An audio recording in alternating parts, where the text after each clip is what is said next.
I'm saying here.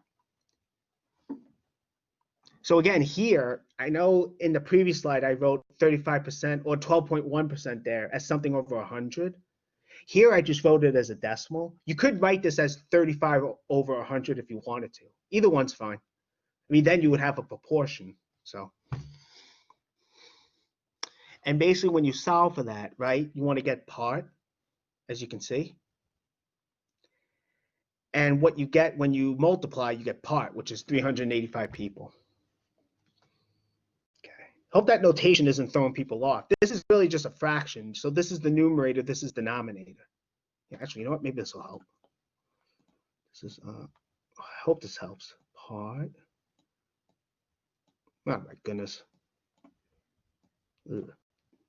See if I can fix that. There we go, there we go.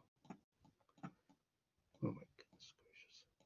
So that's what the right-hand side is equal to. And the left-hand side is 0.35. I mean, if you want, you could write it like 0.35, or you can write it as 35 over 100. Same thing, as you can see. Hopefully that helps. So that's part A. Now consider part B. Now look at part B, I mean.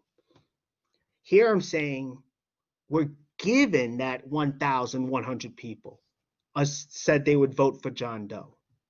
Here we want to know how many people there are in the town. I hope do you see how this is different than part A? Because part A, right? In part A, we said the town had 1,100 people. But in part B, I'm telling you that 1,100 people are going to vote for John Doe. And that is 35% of the town. In other words, in part B, I'm telling you that 35% of the town is 1,100 people. And I'm asking you in B, how many people are there in the town? And of course, this got in the way. Let me just erase that. Here we go. So whole, which is the size of the town, we don't know that in part B. We're given that part is 1,100. So we have this.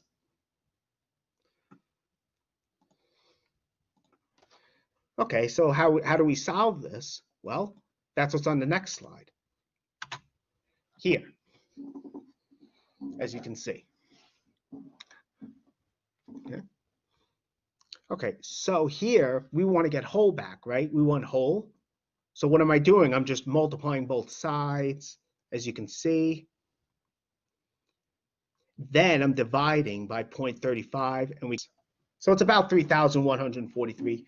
I mean, I probably could have solved this the way we would solve a proportion, because 0.35 is 35 over 100. I thought this was just as good, though. Yeah, I hope that makes sense. So, you know, again, I rounded to 0 decimal places because it's the number here is the number of people. So hopefully that wasn't bad. Okay. All right, so this is what we have here. Okay, so somehow, again, you have to be able to understand what the problem is asking for, right? You know, in one case, 1,100 was part. Excuse me, in this case it was. But in the other part, 1,100 was whole. So you have to really understand what the problem is asking for. Okay, good. All right, so I'm going to keep going. There's also other ways to compare two quantities. One of them, as you can see here, is absolute change. This is where we have the ending quantity minus the starting quantity. You'll see what I mean. That's one way to compare. You could just subtract. The other one is the relative change, as it's called. And that's really just this whole thing, absolute change, over the starting quantity. To get percent change, you would just convert this to a percent by multiplying by 100 for percent change. So relative change, you get some kind of decimal to convert. Well, you might get a decimal. To convert it to percent change, you multiply by 100. And also, this has come up when I've done this before. it is possible that the quantities here could be percentages themselves. The units then for the absolute change would be this, percentage points. So in other words, what I have written here, when you're subtracting or adding percentages, the units become percentage points. Okay, just something to consider. But let's do an example. So here's one example. This came up with running. I think when you go running, actually, I read in Runner's World, they said it's good that when you increase by 10%. So that's why I got that's the inspiration for this question. So 1 week I ran 25 miles. And let's say a total in the whole week. So let's say the next week I ran 28. What's the percent change? That's what that should be. Find the percent change in the total number of miles. Okay, well, what do? Well, we want percent change, right? So we're going to get the absolute change, which is the ending minus starting, then divide. Well, I started out running 25 miles, right? And I ended by running 28 miles. So this is what the absolute change is. We have 28 minus 25. So I ran an additional 3 miles, in other words. And now for percent change, we have to divide by the starting quantity. And that's what I'm doing here.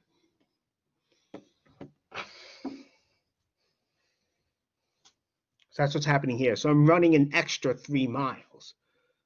So 3 out of 25 extra miles, if that makes sense. So in other words, I increased by 12%, a little bit more than I should have, a few more miles than I should have ran, but same thing. But hopefully you got the idea with this calculation. That's just percent change. But again, notice this was the relative change. What I did here was I converted it to a percentage, multiplying by 100. Okay.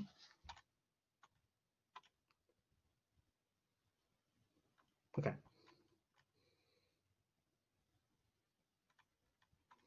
Okay. Here's another. So that's what this is. 12% percent change. So here's another one. Let's say somehow I want to buy a car or whatever. Let's say the value of a car somehow dropped from $8,600 to $7,300. We want the percent change. So just like before, we have to get the absolute change first. Now notice here, the starting value was 8,600. And the ending value was this, 7,300. So it decreased. And that's why we get a negative value for absolute change. So always remember, it's always the ending minus the starting. You ended at this number, but you began here. So we get this difference. Now we divide by the starting, we divide by this. That's what we're doing here. And as you can see, we get a negative percent. So the percent change is about negative 15%. So it decreased by about 15%.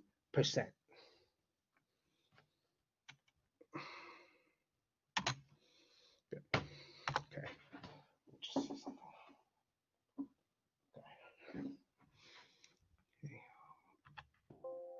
1 second. Let me just. I want to stop the recording.